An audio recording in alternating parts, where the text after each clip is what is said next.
All right, so today I'm going to show you how I scanned an original illustration right here from a sketchbook. See how messy it is? And I turned it into this greeting card. So first things first, this was done in a sketchbook. You can see I just used ink here. It's kind of messy, and I couldn't just do this as a print. As it is, I would need to clean it up first. So the first thing I need to do is grab my trusty scanner. So a lot of people ask what type of scanner to use, and really it's not about the cost, it's about making sure that you can scan with the appropriate DPI. So this one is an Epson Perfection V19. And what's cool about any scanner is it's going to come with its own kind of systems that you use. So I'm going to plug this up to my computer, and then I'm going to do a screen share to show you how I actually scan this, okay? So I'm going to take this original art and I'm going to open up my scanner bed, and I'm going to place it in here so that it is situated kind of right on this edge here. Then I'm going to close this up, and then I am going to hit the scan button at the front of my scanner. So whenever I open up my Epson scanner utility, I just opened up, it's called Epson Scan 2. This is the one that came with my scanner. I'm able to do a few things before I actually scan. So first thing I can do is select my scan setting. Is this a document, a newspaper, a magazine? I'm going to go with photograph. Then document source is the scanner glass. This is going to be color. You can scan in color or grayscale. And here's probably the most important thing. I'm going to up my resolution for scanning up really high. So 300 is standard for whenever you're printing, but I always like to scan it at a much higher resolution. That will allow me to enlarge this hand-drawn illustration as much as I want. You can choose how you're going to scan your document in, if you want it to be a PDF, a PNG, or a JPEG. I always like to do JPEG. And then you can decide how you want to name your file. This is the default image name that is given to my scans, but I can give it a new prefix. So I can make this CPS scan 1. Okay. That'll make it easier for me to search this in the future. So you can have your files that you scan save automatically to your desktop, to your pictures, to your documents, but I created a new file called Scan Files, and that is where it's going to go. So now I'm going to click Preview. And right now it's scanning, and I'm going to get a little thumbnail preview. So from here, I can decide if I want to go ahead and rotate this so I can take a better look at it. I can zoom in to see how that looks. And then after I've done that, I could even like adjust my brightness or contrast from here. But right now I'm just going to click scan.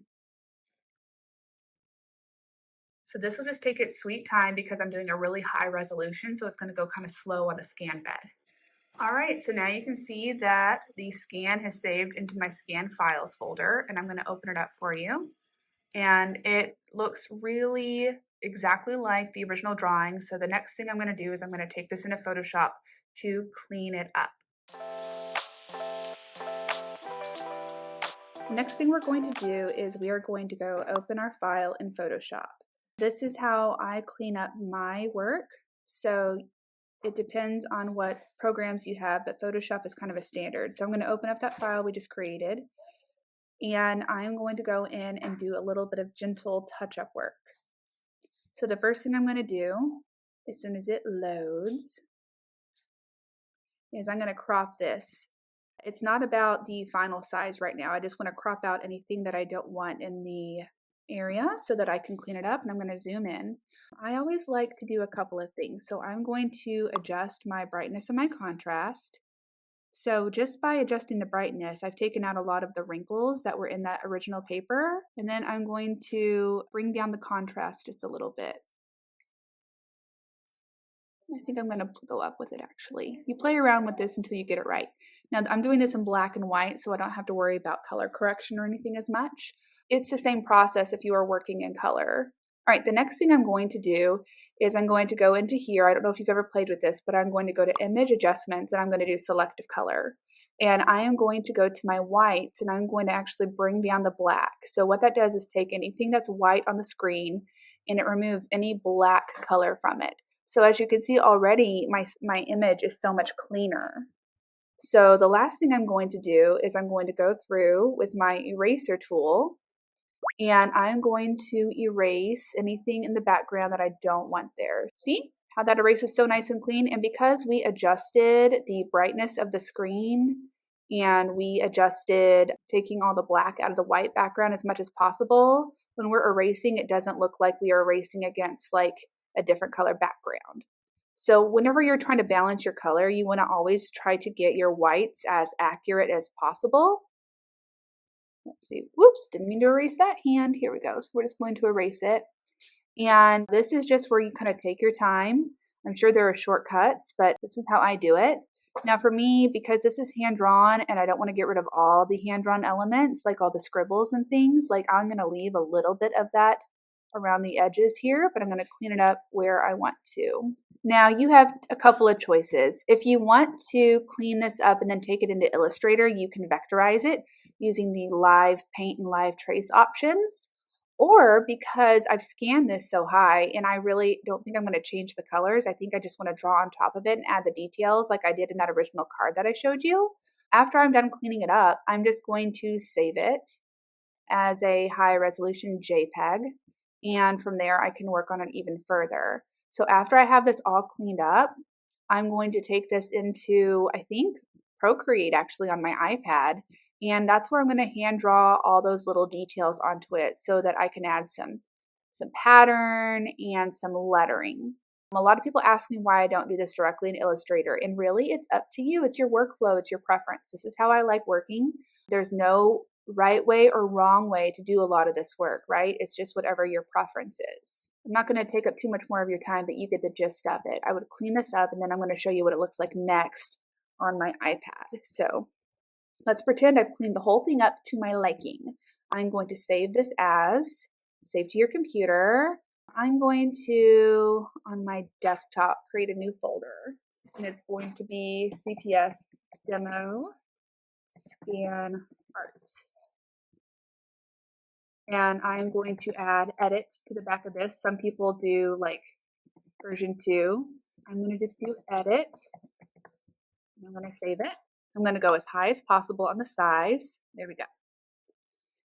Now, if I just wanted to sell this as a print, not add anything else, I would finish cleaning this up and then I would adjust the size. The image size on this, let's go to inches. This is like a 6x5, but look at that, it's 1200 DPI, 1200 resolution pixels per inch. So what I would do if I wanted to make this more of a standard size, an 8x10 rather, I would just increase that there. This is the image size, and I would increase the width to 10, and the height is a little bit more than 8. And because it's such a high resolution, I could actually enlarge this super duper big, and we wouldn't lose like the crisp detail. Whenever you're working with a scanned image that has not been vectorized, remember you're working in pixels, but look at how much I can zoom in and not lose that detail. And that's because we scanned it so large. So whenever you're wondering how people work from really small pieces and sell giant pieces of work, it's all about how large they scan it at. So I could then go to my canvas size, and I'm going to make that 8. It's going to crop it for me. So that's a perfect 8x10. I could move it around to make it more centered. Right now I'm going to close this up and I'm going to take you into my next step, which is taking this over into Procreate. So I'm going to go to my file and I'm going to click share and I'm going to airdrop it. And whenever you airdrop, if you're not familiar with this, it will allow you to send your artwork right to the device of your choosing. So I'm going to send this to my iPad. All right, so now that I've airdropped my file to my iPad, I'm going to go over to Procreate and I am going to create a new document. So this one is going to be 10x8 and I am going to add that photo by clicking insert photo. There it is. So I just want to show you what I'm going to do next. So when I made this card, the Best Friends Peaky Promise card, I did all the decorative details in Procreate. So what I did is I created a new layer and I grabbed a color that I wanted to use and I literally just doodled right on top of this. See?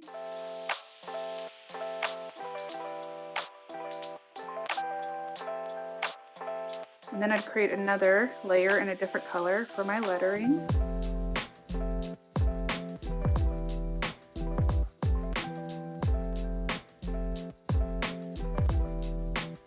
See?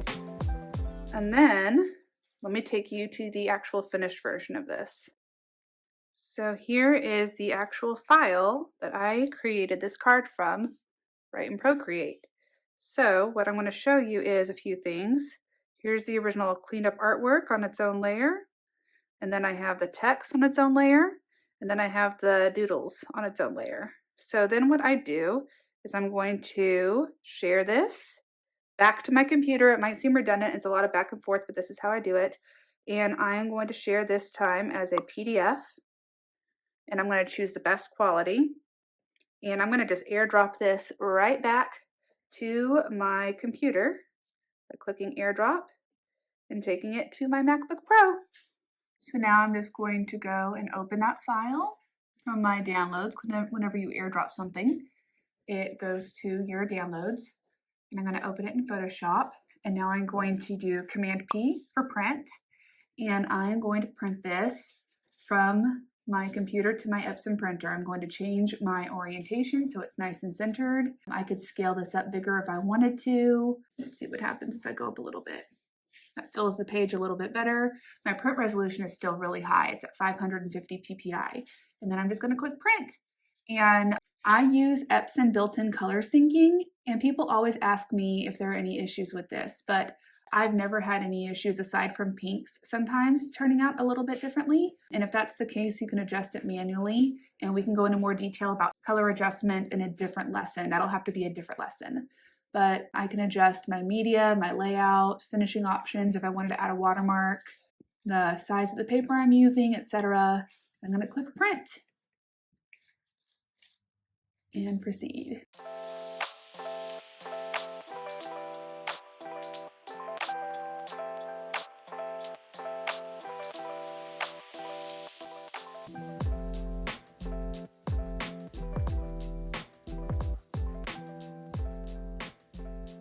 All right, so there we have it. We went from a sketch in a sketchbook to cleaning it up into Photoshop to having a beautiful piece of artwork. And you can also use that same artwork and put it on a greeting cards like we did here with our best friend card. So I hope that this helps you see the workflow for scanning and cleaning up your artwork to make it ready to make a product or a design for licensing. So size-wise, this is a tabletop scanner and it can comfortably fit a letter-sized piece of paper, so 8.5 by 11.